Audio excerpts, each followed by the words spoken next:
Welcome back to Rewind and Ride. I'm Nick Perri. Today's episode, we have a world-class comedian, a rock and roll historian, a great human being, and a great friend. Enjoy the episode, and please welcome Mr. Dean Delray.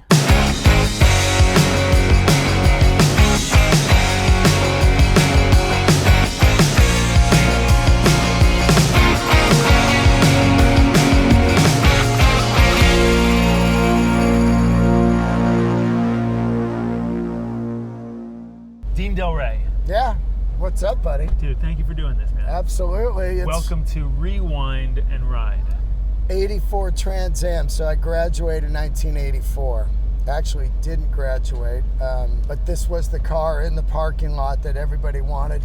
And everybody had that kind of rich kid jock, the quarterback that had this. And you're like, fuck that guy, you know? I did not have this at that age either. I know, dude. Yeah. I had a Toyota Tercel that was my mom's, and I only got to drive it because she rode the bus to work because it was too expensive to drive to work with bridge tolls and shit, you know?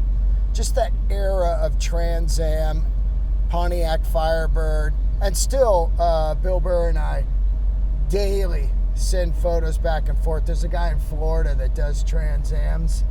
I know. I watched the show. They made a show about these guys. Trans Am, Depot. Great. Yeah. Great. Yeah. And they're making new ones now. Right. And it was on my bucket list. And when I got back to LA, I couldn't, having done practical cars for the last 15 years, I couldn't bring myself to buy a practical car. I was like, I want a fucking Trans Am. And I saved up and I made it happen. And going back to what you were saying about being a kid, when I was in high school, I really loved, this is my era of car. I was born in the 80s, but I grew up in the 90s. Right. And it was like the Monte Carlos, the Grand Nationals. Oh, the Grand National. I'm a car guy, but I'm mostly 90% Porsche now.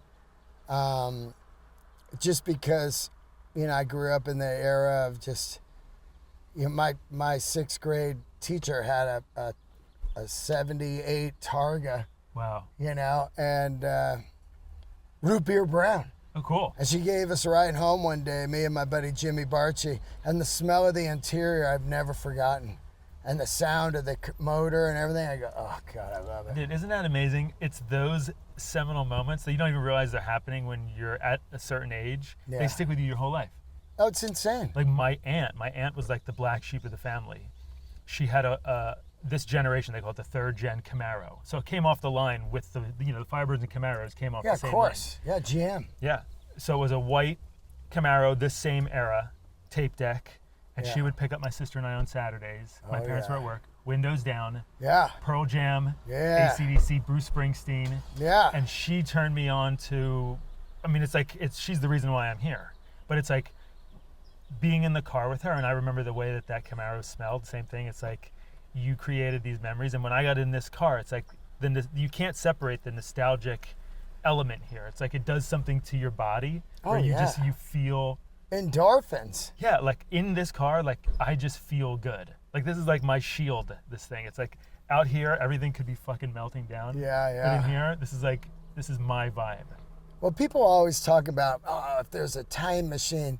There is time machines. Every day we're in a time machine. A song comes on the radio, it takes you back to the first time you heard it. You start this car, it takes you back to the first time your aunt cruised you in that, Yeah. There's time machines every day in your life, A TV show, like a clip of a TV show comes on Instagram and you're like, oh, fuck. Yeah. There's so many things automobiles do. Like an old VW. Dude, I was just at Bob's Big Boy for a show a couple weeks ago. There were two buses, and one of them was a 23 window. I love them. The 23 window is the super rare one. The Holy Grail. The Holy Grail. Yeah. $100,000 for this thing. Yeah. Safari. Yeah. Did it have the rag top? The whole thing. Yeah. Dude, the whole thing. And then there was a 21 window, which is a little more common. One of them came in. But we're talking about these things are, like you said, they're time portals. Oh. And it's just like the vibe that you feel, like you're somehow, I wasn't alive in the 60s, but when I'm because my bandmate had one too in Silvertide, and when I was in this vehicle, it was just like I was taken to a place that was just like It wasn't where we were, you know. Oh, it's Woodstock. Yeah, I don't care what anybody it's says. exactly It's that. Haight Street and it's Woodstock. That's exactly it. Yeah, I fucking love him, man. That comedian Fluffy, he's got like, whoa, this guy just came out of the woods, just fucking tripping balls. So speaking of time portals, Yeah. dude, check Look this at out. that. The old fucking cassette case joint roller back in the day. So you just chop the weed up, crunch it up here, and then roll it here. And then, you know, just open this up and you go, oh, fuck yeah. Look at this. Yeah. It's fun, And Chapel does a cassette, huh? Yeah. All the kids are doing cassettes again. She's fantastic. She's awesome. Yeah. Yeah, the kids are doing cassettes. This record is good, but not as good as Spilt Milk. I literally just took it out because I had it in here for weeks. It's so A masterpiece. Great. It's a masterpiece. Saw him 3 times on that tour. No way. And then, you know, you got Fair Warning, which is unbelievable how insane that record is. Mountain Land Classics here, Huey Lewis Sports. This right here, 10. I actually booked Pearl Jam and Alice in Chains together on their first tour when they were Mookie Blaylock. No way. Yeah, and Jerry Cantrell and I tell the story on my podcast. So I was very young. I knew who this was right away because I was an ultimate Mother Love Bone fan. I loved Love Bone beyond anybody. And when Wood passed away, Andrew Wood, I was like, well, let's see what that is.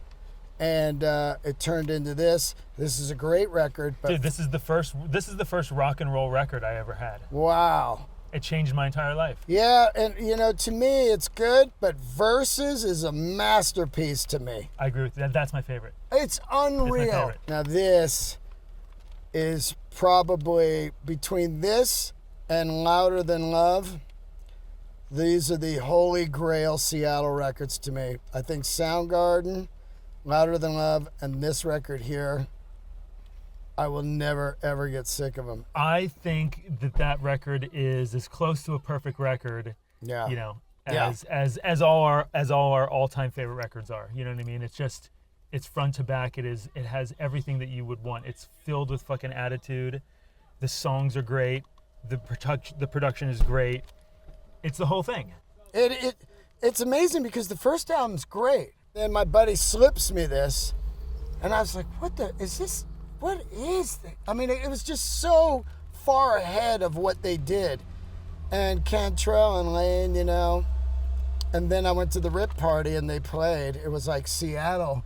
It was like they did the Temple of the Dog, and it was Soundgarden. Oh my God. Alice in Chains. I would have killed. I mean, dude, this is the music of like my generation. Same here though, because I'm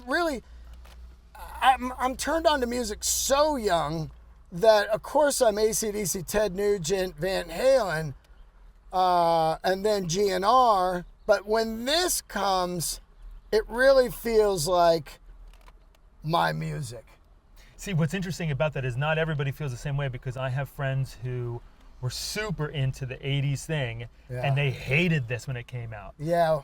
But I mean, I didn't know any different, so I just loved it because it was happening when I was.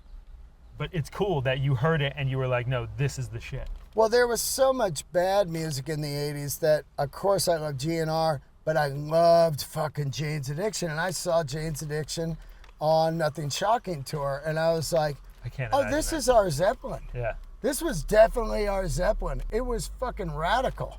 So by the time this and Nevermind and 10 and, you know, Ultra Mega OK, Soundgarden, and then into Louder Than Love, I mean, dude, to me, Hands All Over is the greatest Seattle song of all time for me.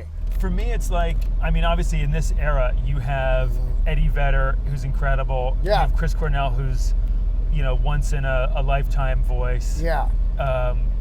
You've got amazing voices everywhere, but there was something about the way that the tone of Lane's voice Oh. that just like it makes you feel something on a deep, like, fundamental emotional level. Do you know what I mean? So I refer to Dean as a music historian, and one thing that I love about him, and I think that we have this in common, and probably one of the reasons why we're both still in this ridiculous industry and still going, is we're fans of the music.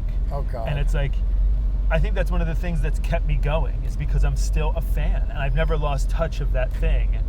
You know, some people get into the industry and they lose touch with that thing. It's all about what they're doing, which is cool. Yeah. But like, that's not me. Like, I can be into what I'm doing and be like, every day just humbled and blown away by all this great music that is out there. Like, I'm a fucking fan. And I love that about you, and I love how passionate you are about this music. And it's more than just background music. This is like our whole world. You know, it's like my life was shaped around this stuff. Well, for me to be able to talk to these people like 20, 30 years later on my podcast, these, you know, a lot of people will go, man, your interviews are incredible. You ask these questions. These are questions that I had my entire life. So cool. You know what I mean? So it was like, it wasn't like, you know, what were your influences on Dirt album? It's like, fuck no. It's more like, man, I saw you guys, I booked you guys. What was that tour like? You were, you know, Mookie Blaylock, and you're out with fucking Alice in Chains, you know, and you're talking to these dudes, and they're like, I can't believe you were there. I was like, I was fucking there. Yeah, you were and there. then I got ticket stubs. Oh, I got man. photos, you know? Man. It's wild. Yeah. So, I mean, there's so many great songs on this record, and I think, obviously, I mean, to me, one of the greatest songs of the decade is Down in a Hole. Yeah. My question to you is, because we talked about this morning, what is it about Rain When I Die that gets you? It is dark as fuck. It is.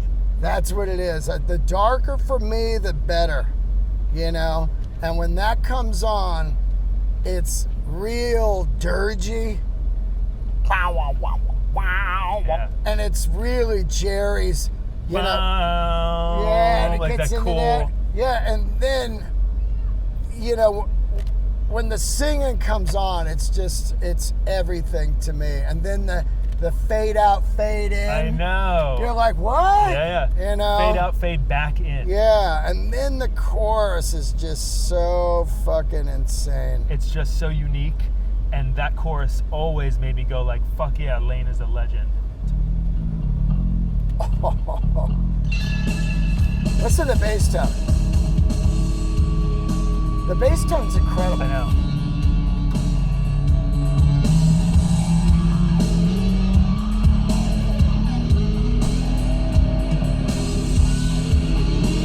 Dude, it's so nasty.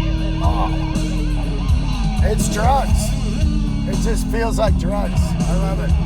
Oh, goosebumps. Dude, it's almost Hendrixy. It's like machine gun shit. Totally.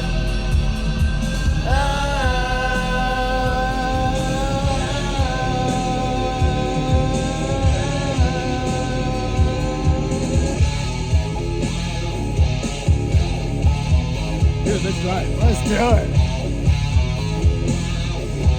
Listen to that tone. The tone's great. Is she willing to know my frustrations? When she's living a night, slow meditation. I'm a riddle so strong, you can't break me. Lyrics. Did she come here to try to take me? And did she call my name?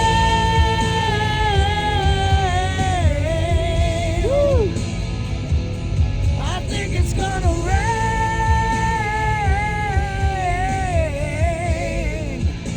Oh, when I die.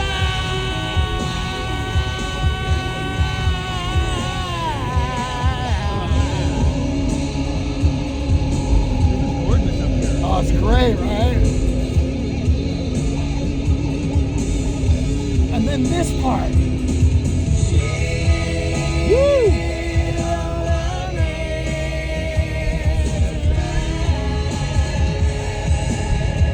My God.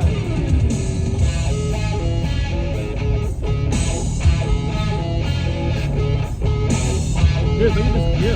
That's insane. Observatory. I love that name. Yeah. It's almost a head field. Yeah.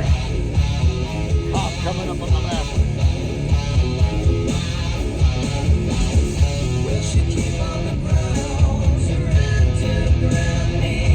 The low vocals nuts. I think it's gonna rain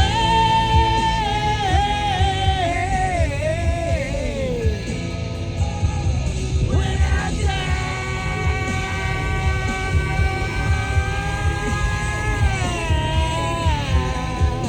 Yes.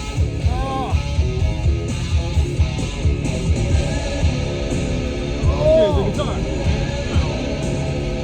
Unbelievable.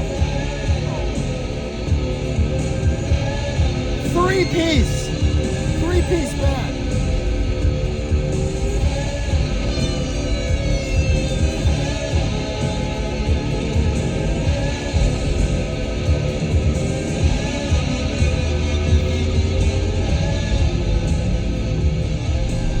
Dude, that was so fucking sick. Chugs me up, man. What a It's moment. gone. It's brutal. It's brutal that guy's gone. I know. You know? That was truly epic, dude. Oh, I fucking love it, man. Uh-oh. What do we got? It's a surprise. Okay.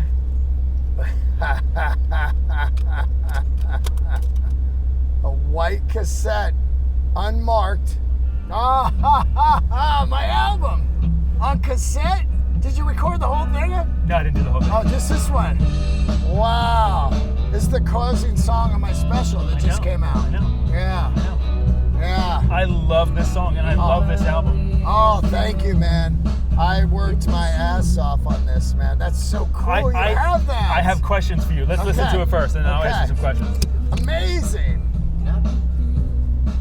Look at this. Right up here. Yeah, I want to show you this mid-century. It's a Lloyd Wright.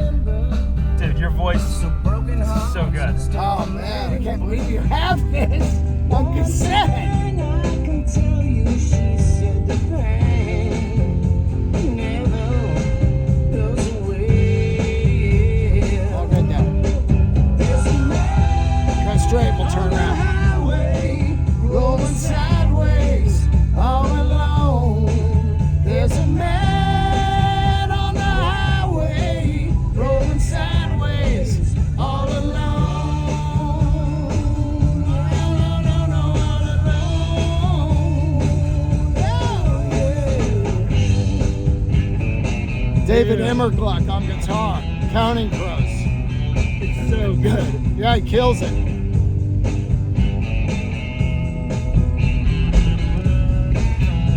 Great player.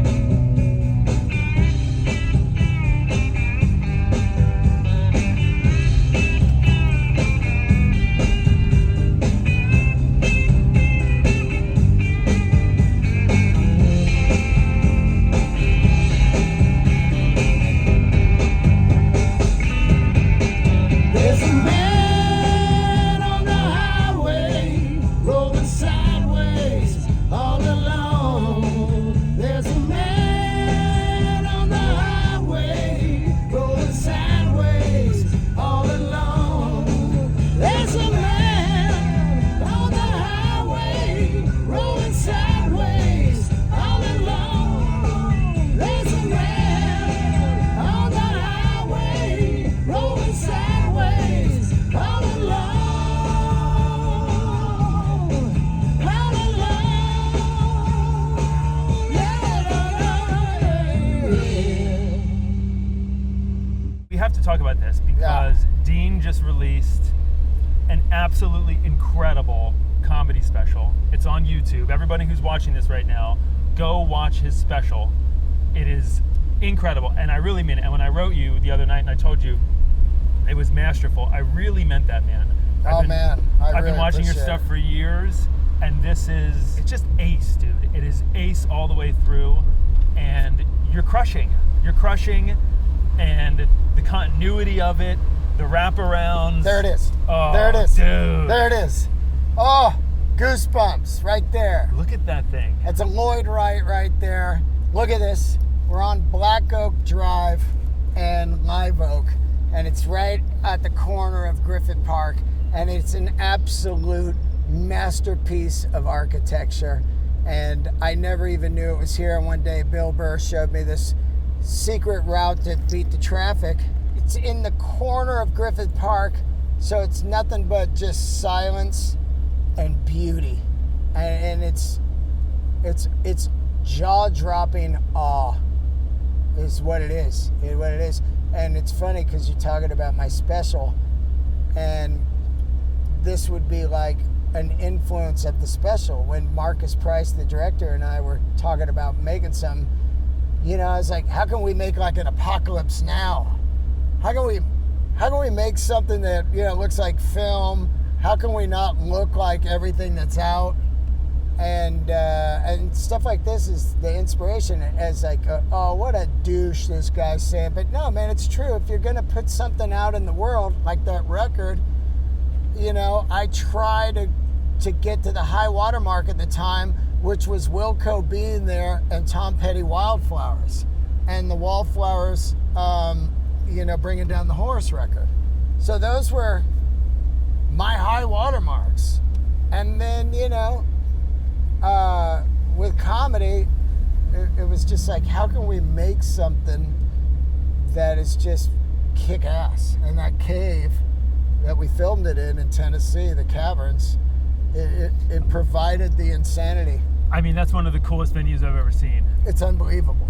And I loved your joke about people being in the cave who are out of box. Oh, yeah. it was, first of all, my barometer, Yeah. I guess like a lot of people, is, do I laugh out loud? Right. And I had 4 or 5 moments where I did laugh out loud to your special, and one of them was the Civil War reenactment bit. Like, that was just, it made me laugh out loud. And I'm glad I wasn't eating food, because I would have spit it out. Like, I just thought it was fucking hilarious, and we all know somebody like that. You know what I mean? Yeah, man. Yeah, when I stepped into that cave and told the first joke and the last hit, you can hear me. My voice chokes up on 15 years. I say 15 years. I'm about to like lose it, because I was like, oh, it's on. Because I could tell the vibe in that cave that night. I go, this is going to be fucking great. And it was, man. It was. Yeah, and thanks to Bill Burr and Club Soda Kenny, the tour manager who fucking helped. Brian Klein, who put this, a lot of the fucking details together, the owner, you know, of the cavern, and Marcus Price, who directed it. Fucking great. Team effort, man. A+. Yeah. Thanks for having me, dude. Dude, thanks for doing Rewind and Ride. Yeah. And listening to cassettes with me, man. I can't believe you had mine in there. That's great.